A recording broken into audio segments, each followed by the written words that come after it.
very much. Am I sharing the slides as I should? Good, great. So, hello everyone. Thank you for spending 45 minutes with me about teaching and learning. I know that you have other things that you planned on doing today, but you should definitely listen to this, because the last time I did this talk, somebody said that it saved their marriage. So it might be interesting for you as well. And it's a talk about how we learn, and it's a talk about how we teach. And I don't know if any of you think of yourselves as teachers, but you probably are teachers from time to time. You probably are teaching somebody to do something. If nothing else, then perhaps your children or your partner. So even if you don't think that you identify as a teacher, I still think it's a good idea to listen to this talk.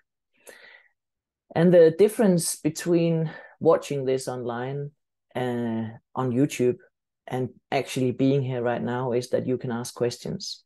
So I would encourage you to ask any questions, and I'll be looking at the chat to see if there are any questions, and then I'll stop and answer them. And I'm sorry, if you are you should share the slides. Okay, I thought I was. Am I now? Cool, good. Yeah, I was wondering whether I was actually sharing, but I thought I was. So I can see a lot of people here. I can see a lot of people not on video, and that's absolutely okay. I'll just say that I give a better talk if I can see somebody reacting to my talk. So if you have any energy to be online, that would be great. But let's get started. So I invite speakers for conferences. I help developers talk with each other. I facilitate meetings, and I'm an Agile coach. But the reason why I'm giving this talk is because I'm teaching at the university. I'm teaching the teachers how to teach computer science, because I have been teaching computer science at university for 18 years, and I have been teaching in industry in the same period of time as well. And then I've done some research in how we learn and how we teach. And thank you, Alexander and Michael, for showing me your faces. It makes it much more fun for me. And it's based on this research, and it's based on my experience that I'm giving this talk. So why would you listen to this? There are actually 3 reasons for spending the time to listen to this. If you want to become an expert, I can tell you how to become an expert. If you want to improve your own learning, maybe not becoming an expert, but getting better at learning, this is also the place to be. And then I'll give you an anecdote to entertain a dinner party with. It has to be a rather geeky dinner party, but still, it will work out. So I want to talk about first that how we become experts. And some of you might know the Dreyfus model of skill acquisition. Dreyfus were the brothers of Dreyfus. One was a physicist and the other one was a philosopher. And they noticed that they learned in the same way. They had the same stages to acquire their skills. So they described this model. And you start off when you learn something by being a novice. So you understand the context-free rules. You just do whatever it says in the rule book. And it could be that you've just been on a Scrum Master course and you're doing exactly what it says. You're asking the questions in the dailies that you've been asked to ask. And you're asking the same questions in the retrospectives that it says in the book that you should ask. Then you start watching presentations by people like being at Agile Vilnius, the conference here, where you hear from other people's experiences and you hear, okay, so sometimes I don't follow the rules, but here are my guidelines. And then you become a beginner and you can start applying guidelines, not just following the rules, but actually following pseudo rules, or maybe we don't have to follow it completely here. And then you apply it again and again, and then you become competent. And now you can actually start to respond to the unexpected. So instead of just knowing what you expect and being able to react to that, you can now respond to things that was not in the book, that nobody told you about before. So now you're competent. Now you can actually normally make money on what you're doing. But then you discuss it, you get more experiences, and then you become proficient. And now you're at the place where you probably get promoted to a level where you're not doing this anymore and you're becoming incompetent again. But it's good to be proficient, because now you can unconsciously combine all these processes and respond to different types of situations. you can read a situation and you can think, I should probably do like this, or maybe somebody told me at some point I could do it like that. And then when you've applied it again and again and again and again and again, you become an expert. And an expert has an intuitive grasp of the whole situation. If you're an expert in anything, you know that you don't have to think about how to react. You just enter into the situation and you have the solution to the problem. A lot of people are striving to become experts because they think that is what you should be. You should be an expert in something. But I actually think that there are some drawbacks with being an expert.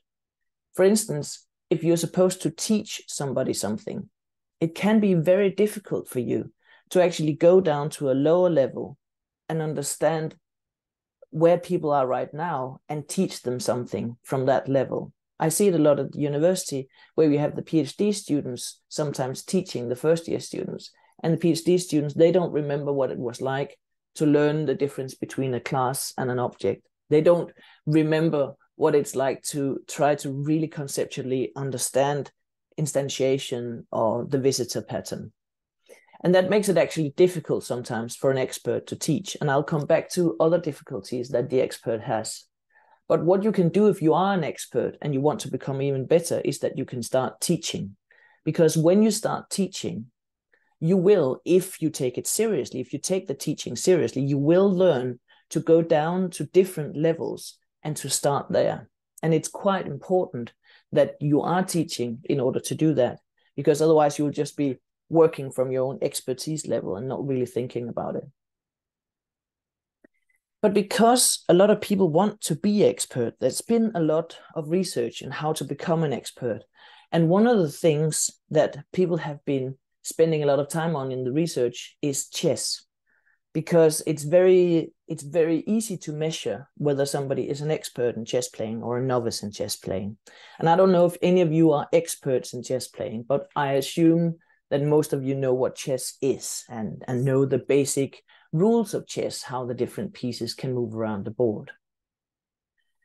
Some of the research that has been done with chess and experts is to look at how many different pieces do the experts look at before they choose the turn. How many pieces does the novice look at before they choose a turn?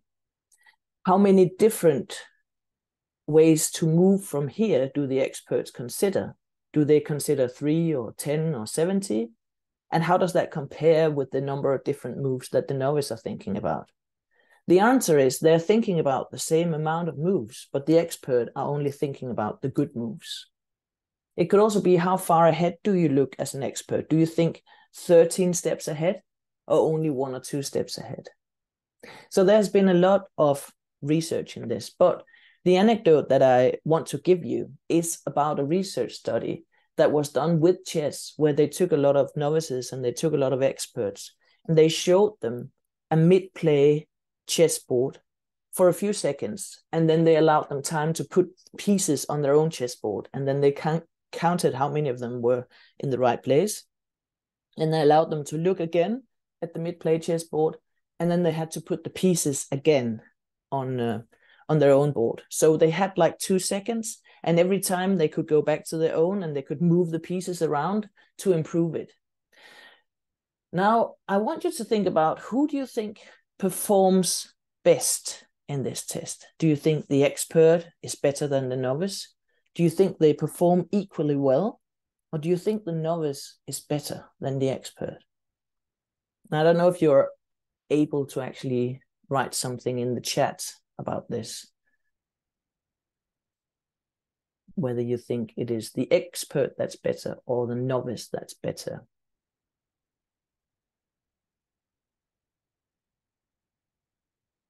And for some reason, I can't see the chat right now. I can see the chat now. The novice is better. They're equally good. The expert is better. The novice is better. They're equally good. I appreciate your answers. I thought about doing a Menti, but it's difficult when you're online. Okay, so one say the expert, most say equally, and then a few says the novice is what I could count. Well, let's see what actually happened. So in this research, and it wasn't just done once, it was done several times, after the first look at the mid-play chessboard, the novice could put 4 pieces in the correct place, and the expert could put 16 pieces in the correct place. After they watched the board one more time, the novice could put 8 pieces on correctly, and the expert could put 20 pieces correctly. And that difference between the novice and the expert actually continued. So the expert was a lot better at putting the pieces in the right place. Now, let's not discuss yet why that happened. Let's look at something else. This was a mid-play chessboard, and I actually took it from Deep Blue against Kasparov, where Kasparov is black and Deep Blue is white, and this was move 22 out of 37. And I did this because sometimes when I gave this talk, I would just get a random chessboard online, and the experts would say, that's not a good chessboard, really. So this is an actual match between Deep Blue and Kasparov. Now, this is a random chessboard. I've used JavaScript math.random to put the pieces on this board. They did the research again with a random chessboard, perhaps not this one, but one random one. And then they did exactly the same. They let them look at it for a few seconds, and then they let them move with their own chessboard. Now, the question is, what do you think happens now? Do you think the expert is still better than the novice as it was before? Do you think now they perform equally well? Or do you think the novice is better? I'm just looking at the chats now.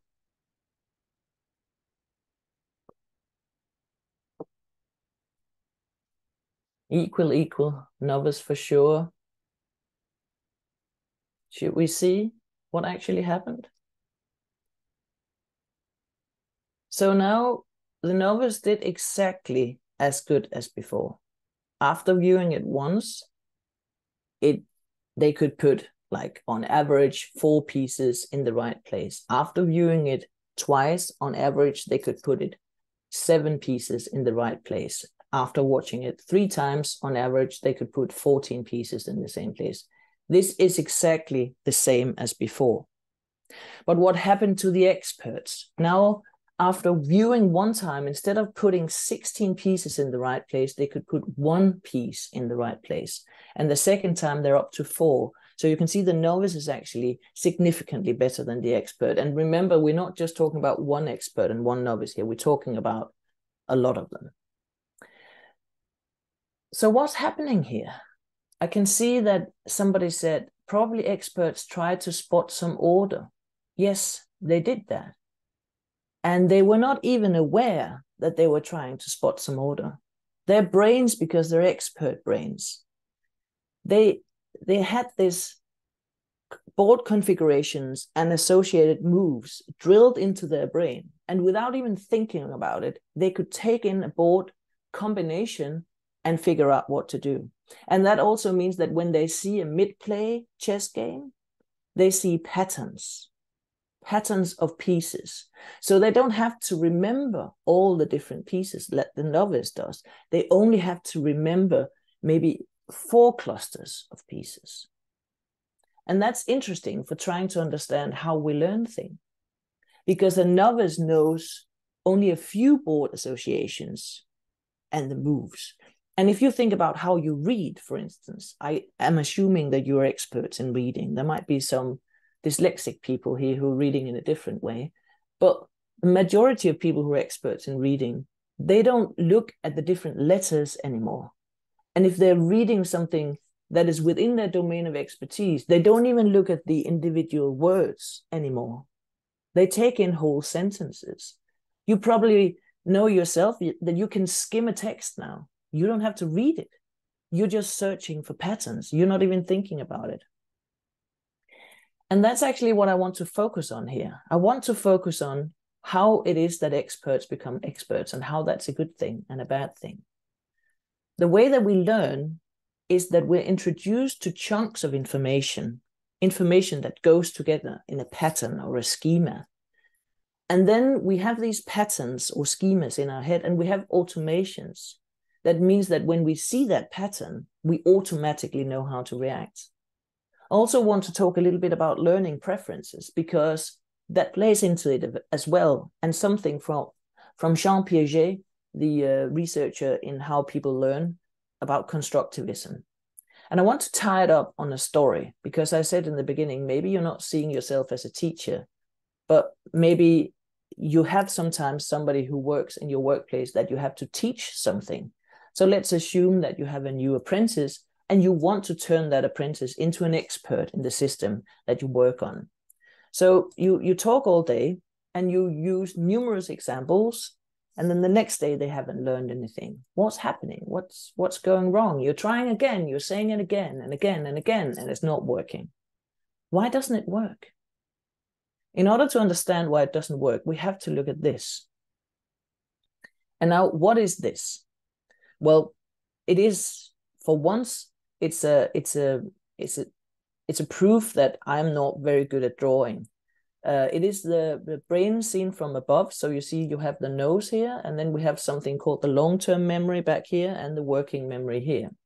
And the working memory is where we are processing the information that we take in. So now you're listening to me, or you're looking at something else, and you're taking in information and you're processing it. And what happens when you're processing it is that you can work with 4 ± 2 different concepts or elements at a time in your working memory. So previously, when I started studying, there was people saying that you could think about 7 ± 2 concept at the same time. But now the number is down to 4. And I don't know why. It's probably better research and not more stupid people.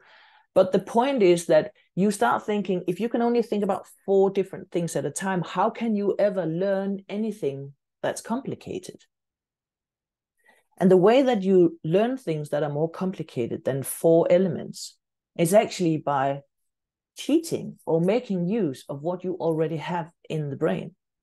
Because I talked about the patterns or the schemas that the expert has, where they can take in the whole chunks of information.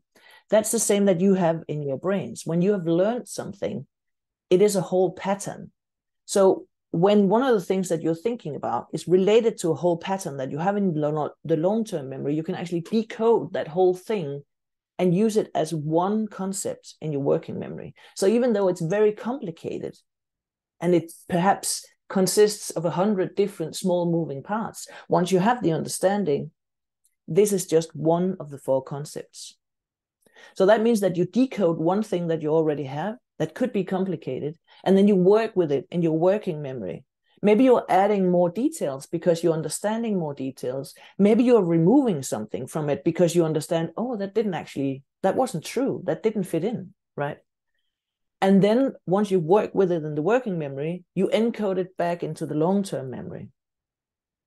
Now you have an improved pattern, hopefully, unless you've been learning something that wasn't actually true. And that means that later you could use this reference when you're learning something new or when you're explaining something to somebody. And this point about patterns actually takes me back to design patterns. So I did my PhD in the Gang of 4 design patterns and connected them to the development of language constructs, programming language constructs. So I've been working a lot with patterns. So I see patterns everywhere. I love patterns. I really love the design patterns from Gov, even though I claimed some of them were just mimications of language constructs and languages that most people didn't use. But that's a deviation. For instance, we had that visitor design pattern. And I don't know if any of you remember the visitor design pattern, but the visitor design pattern was one of the more complicated design patterns. It had a lot of moving parts. It had 2 class hierarchies. It had different methods, and the methods had to have different arguments and different resulting parameters. So there is a lot of moving parts in this. And when you had to learn the visitor pattern, it took you quite a while. I don't know if you remembered learning, but I remember learning it. And it took me a while to understand it well enough to describe it to other people. To me, that's actually the litmus test. When I want to figure out whether I understood something, I see if I can describe it in a simple way to other people. And if I can do that, then I have genuinely understood it.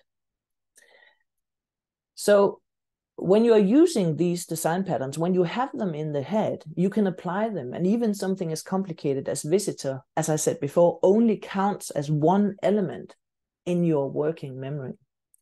So that's pretty good, even though it's actually pretty difficult. I want you to think about, while I take a sip of my tea, what are the patterns in your workplace? Do you have any patterns that you were using? Not necessarily Gang of Four or Frank Bushman's architectural patterns, but do you have any patterns?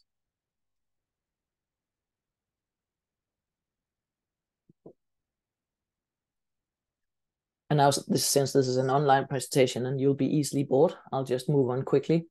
You might think, we don't have any patterns in our organization. Why would we have any patterns? I would claim you probably do.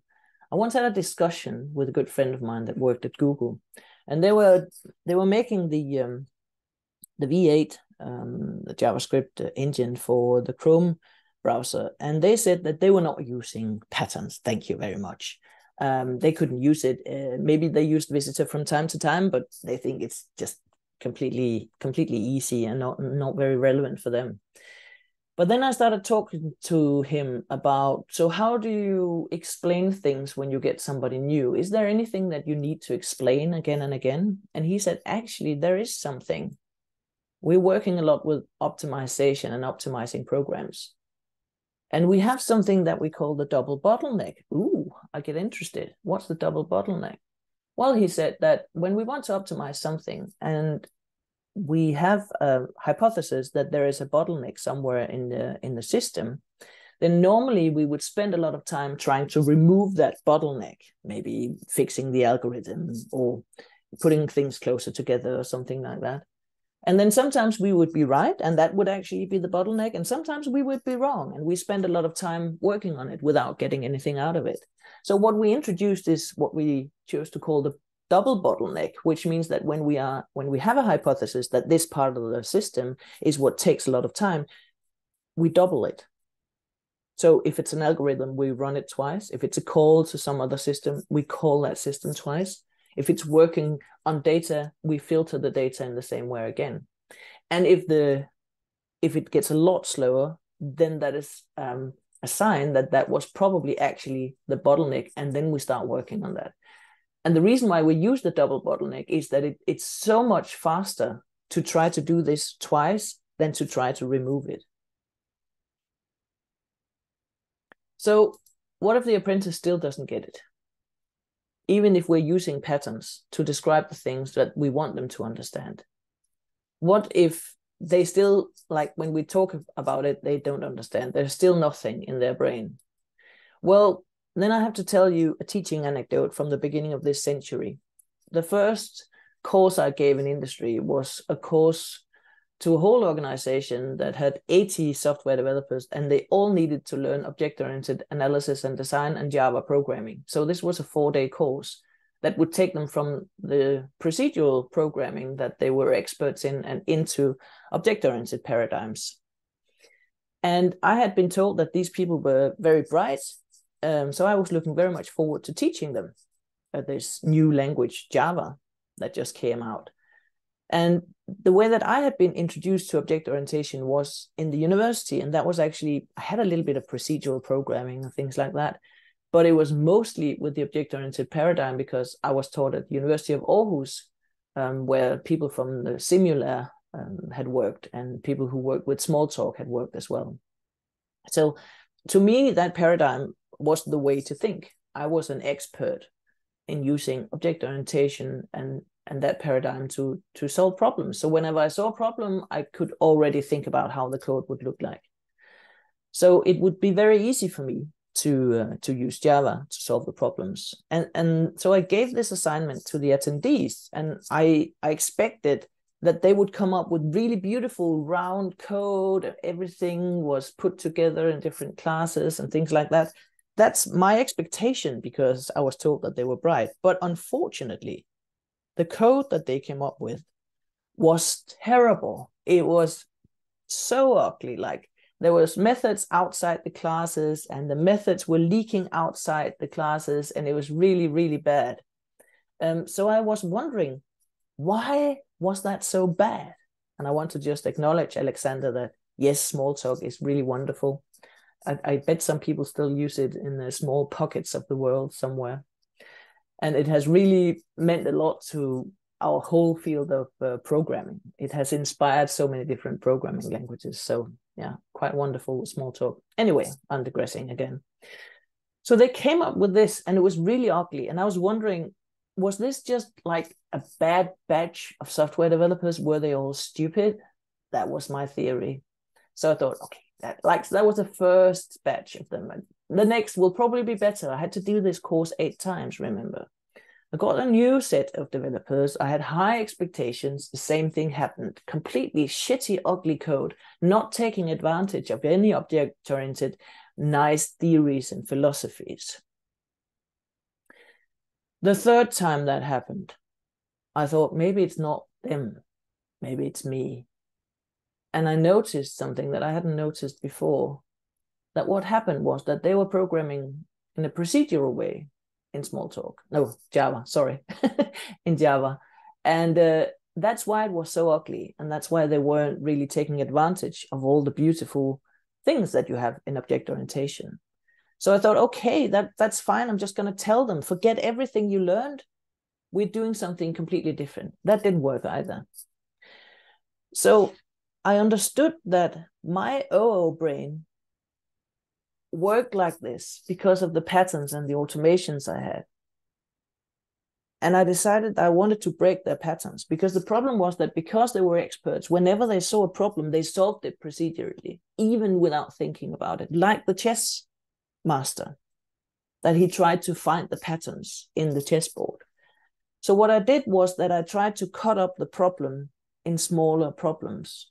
So instead of saying, here's the problem, create code, I said, here's the problem, try to understand this in object-oriented analysis.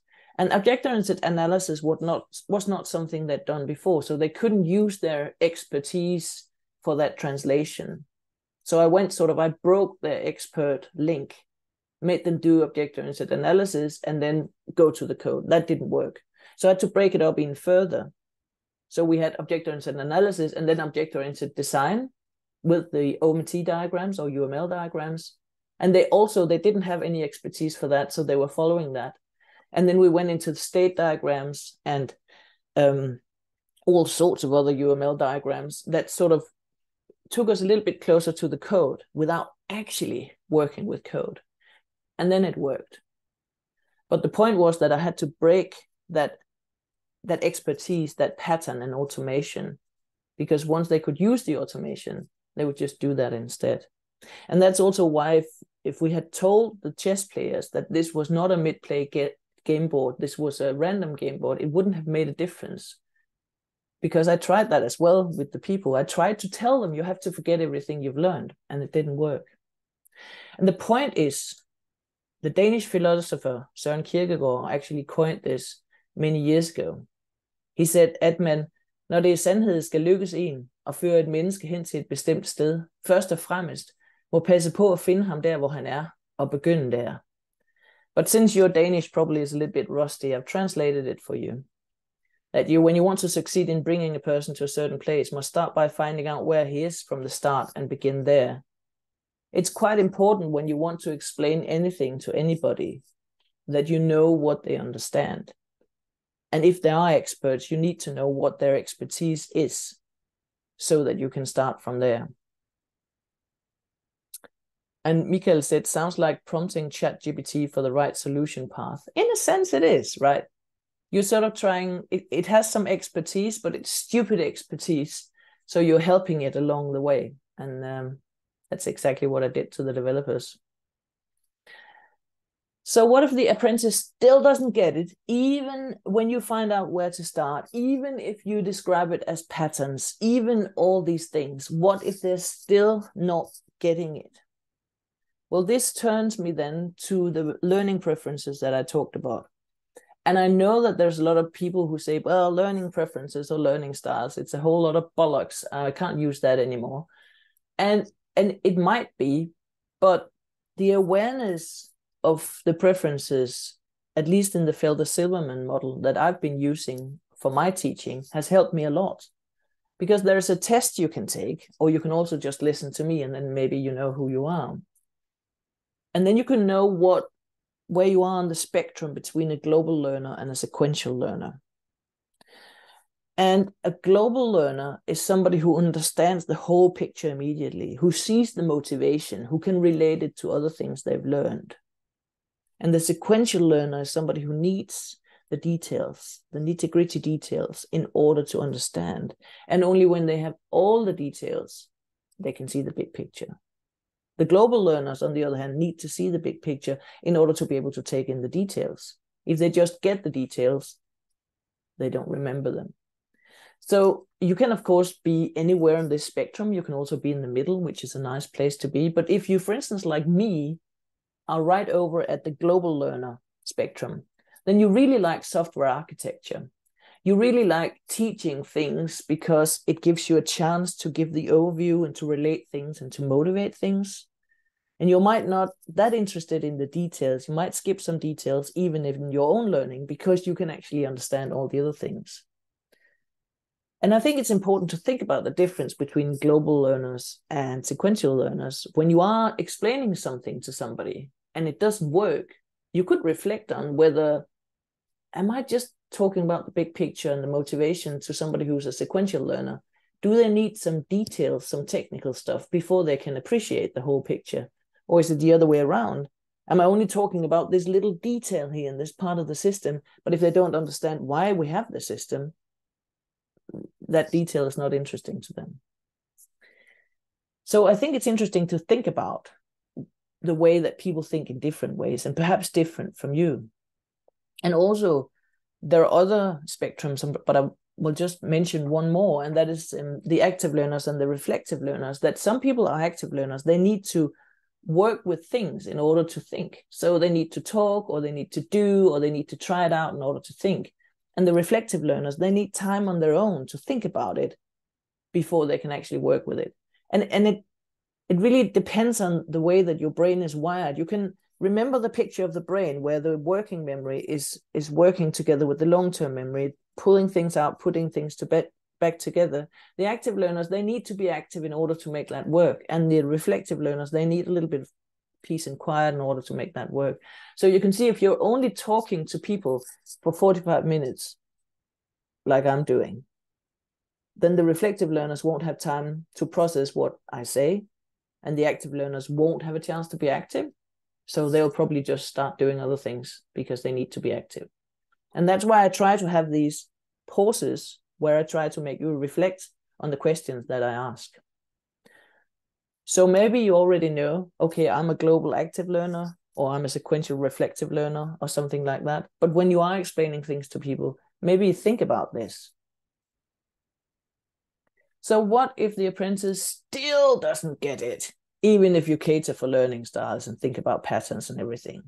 Let's look at the brain again. So this is brain with content. We're imagining that this is what people know. This is their understanding. This is their patterns. And then you teach something to somebody, and then they are encoding it into their long-term memory. And you probably have this experience that you have been sitting next to somebody, you've explained something to them, and they'll say, yes, I understand. Or maybe even you've showed them to do something in the system and they can do the same. And you're like, brilliant, I'm such a good teacher. They get it now. And then when you talk to them the day after or the week after, the encoding has failed. It's gone. It's completely gone. And you're thinking, but you could do it yesterday. Where has it gone? And the point is that when you sleep, in the shallow sleep, where you dream, your brain drills these patterns and schemas into your brain to make you learn things, to make you have these schemas and the automations ready at hand, so that the synapses can work really fast. But also in the deep sleep, the brain is trying to do some garbage collection. It's trying to cleaning things up. So in saying, let's remove the things that are not important for us. And the things that are not important for us are most likely the things that are not connected to our survival. So it's not connected to what we have. So you should imagine the brain sort of as a computer program, in a sense, where you have all the live pointers to the code that is still being used, and then you have some code that nobody points to, and that will get garbage collected. So that means that, as Jean Piaget said, the encoding only works with construction. Constructivism means that if you want anybody to learn anything, you need to enable them to construct that knowledge themselves based on what they already know. So you need to figure out what they know. And the easiest way to figure out what they know is not to ask them questions, but to make them ask questions. Because if you ask questions, you don't know whether the answer comes from the very inside of their knowledge or from the border of their knowledge. But if you make them ask questions, you know that the questions comes from the border of the knowledge. But what if the constructivism is not enough? The apprentice doesn't want to listen to you in the first place. Here we go back some 2,000 years to logos, pathos, and ethos. And I don't know if anybody remembers what that is. It's the modes of persuasion by Aristotle. How do you persuade anybody, anything? The point is that you have to have logos. You have to know what you're saying. You have to have knowledge. You have to have pathos. You have to be excited about this subject. If you're not excited about this subject, why would your listeners be? I remember when I was teaching databases, I was bored with my own lectures, and thus the students were as well. And then you have ethos. You need to have some ethos, that the students think of you as somebody who can say something about something. And that can be that you have a high title in the organization, or what I did in the beginning of this talk was to give myself a little bit of ethos by saying I've been teaching for a number of years, and I have been studying in how we teach and how we learn. So I was trying to provide myself with a little ethos, even though I might not be somebody that you know already. And the cool thing about this is that you only need 2 out of 3. Because if you know what you're talking about and people really want to listen to you, it's okay for you to be boring because they just want to listen to you, right? If you know what you're talking about and you're very, very passionate about what you're talking about, you can build the ethos during the presentation or during the explanation. But the brilliant thing that I've seen at many conferences as well is that if people really want to hear what you're saying, because, for instance, you built Java or something like that, and you're very passionate about what you're talking about, you can actually talk about something that's completely shite, but people will appreciate it anyway. And that ends my presentation. And then you can think about who of these presenters I am. Why did you listen to this? Why did you spend this time? Now, when you're lying on your deathbed and you only have 1 hour left with your loved ones, you'll be thinking those 45 minutes I spent listening to Aino, it was worth it. Because I now know what it takes to become an expert. I now know how I can improve my own learning. And I have an anecdote to entertain a geeky dinner party with. So that was all from me. And if there are any more questions, obviously I'm here till 15 minutes past. But also, as the previous speaker said, if you want to be in contact and ask me questions, it's pretty easy to find me on LinkedIn because there's nobody else in the world with this name. Thank you for your time. Yeah. Thank you, Anna, so much. So maybe somebody wants to unmute themselves and ask a question, right? Okay, I'd like to ask about encoding methods and especially mind maps. Are mind maps good or bad? I think mind maps are very good. And the reason why I think mind maps are good is because whatever you can do to reflect on what you want to understand helps your brain to remember it better. So doing something actively with what you've just listened to or what you've learned means that you have some sort of tactile memory now, and your brain has put that as something more important than if you'd just been listening. And also, when you do a mind map, you have to actually consciously think about how do these things fit together, and that helps you build the right patterns in your brain. So yes, I think it's a very good idea. Was that what you were doing while I was talking? No, No. but taking notes. Taking notes also works, but it really depends on what kind of brain you have. I think that particularly for somebody like me with the global brain, I think mind maps are brilliant because I like to have all the relations and the big picture. If you're more sequential thinker, I think it helps your brain more to maybe take notes about the details. Does that make sense? Yes, and I think pictures, drawings are key for both mind maps and for other notes. Yeah. There's a question here, what time of the day is best to learn, teach, given the cycles in the brain? That's a good question. The short answer is I don't know. That I haven't looked at. But I have looked at some research about young people because I've been teaching at the university. So I don't know how it is in general, but I know that a lot of young people work on a different cycle with their brains. So it's actually better for them to watch the lectures after midnight online than actually getting up at 8 o'clock in the morning and watching them. But I don't know about the general thing. I've only focused on the young people.